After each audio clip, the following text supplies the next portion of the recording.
J'espère que vous allez bien. Donc là, on va faire les motifs simples, rapides, efficaces, mais qui restent jolis. Donc, mon henné, il est prêt. Le voici. Le henné, il est prêt. Là, ce que vous voyez, là, c'est du jus de citron que j'ai mis. Et ça va m'aider à travailler la pâte après pour pouvoir l'appliquer. Voilà. Vous aurez besoin de colle. Voilà, ça c'est la colle déjà coupée. Sinon, si vous n'avez pas de colle déjà coupée, c'est la colle, celle-ci, adhésive, la bande adhésive que vous devrez couper vous-même avec une lame. Vous aurez besoin aussi d'une lame pour pouvoir couper à chaque fois. Donc voilà, pendant la vidéo, je ne vais pas trop parler, je vais essayer d'expliquer, de montrer correctement les gestes à faire. Et voilà. Alors, avant d'appliquer la colle et de commencer les motifs, il faudra bien vous laver le pied pour que la colle puisse bien coller sur votre pied. Parce que sinon, si vous avez de la matière grasse ou autre, ça ne va pas coller. Et ça va se décoller, le henné, il va entrer en dessous de la colle, etc. Ça va être moche. Donc, pensez à bien vous laver les pieds et à exfolier vos pieds pour pour que la colle puisse bien coller sur vos pieds. Voilà, donc c'est parti.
Voilà, on a appliqué la colle sur les deux côtés.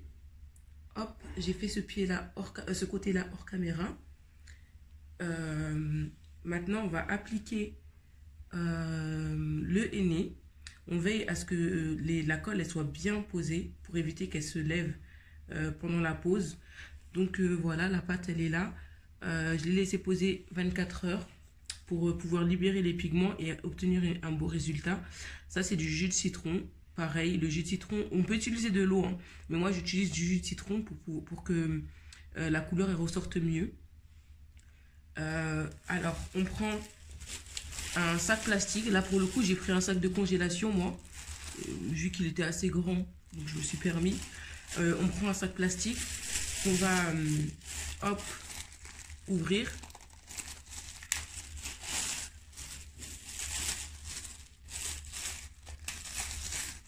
Voilà, on va poser notre pied dessus et on va pouvoir commencer l'application du henné.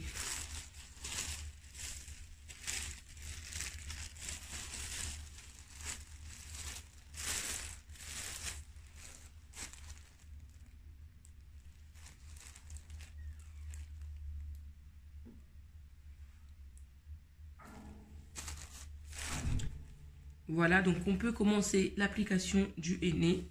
Alors on aura besoin d'un doigt. Hop là, la pâte elle a bien reposé. Hop. Et là je peux commencer. Comme vous pouvez le voir, je trempe mon doigt dans le jus de citron. C'est pour faciliter l'application du henné, pour éviter que ça me colle au doigt et que ça adhère bien à ma peau.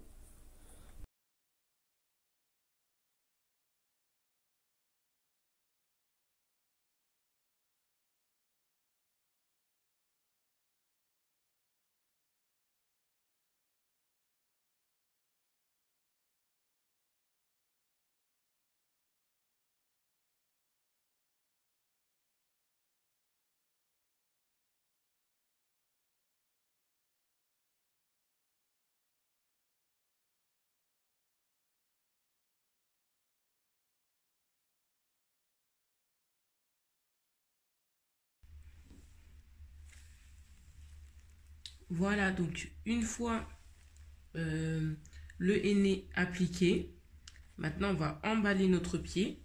On va bien faire attention à que le plastique soit bien collé dessus pour éviter qu'il déborde. Pour celles qui auront peur que ça déborde ici, vous allez mettre de la colle. Vous avez la colle là, vous allez en mettre sur une bonne partie du pied pour éviter que ça déborde. Par exemple, si vous le gardez la nuit, etc. Et minimum, le garder 4 heures au minimum. Franchement, si vous pouvez le garder plus, gardez-le le plus longtemps possible. Ou gardez une nuit, la couleur elle sera encore plus belle. Regardez là déjà, juste le temps d'appliquer, regardez mon doigt. Alors imaginez-vous quand le temps de pose est respecté et l'entretien est respecté, vous allez avoir une couleur magnifique. Voilà, donc on emballe. Pour celles qui le souhaitent, vous pouvez enfiler une paire de chaussettes après avoir mis le plastique sur le henné. La chaussette, quand vous allez la mettre par-dessus, ça va engendrer plus de chaleur. Donc, vous pourrez avoir un temps de pause moindre. Voilà le résultat après 5 heures de pause. J'ai lavé mon pied et le résultat final s'obtiendra au bout de 24 heures minimum. Comme vous pouvez le voir, il y a une couleur brun, rouge. Ça n'arrive pas très bien à ressortir sur la vidéo. Voilà, les photos, c'est un peu mieux. J'espère que cette vidéo vous aura plu. La prochaine vidéo, ça serait un modèle sur ma main, un peu en accord avec celui-là.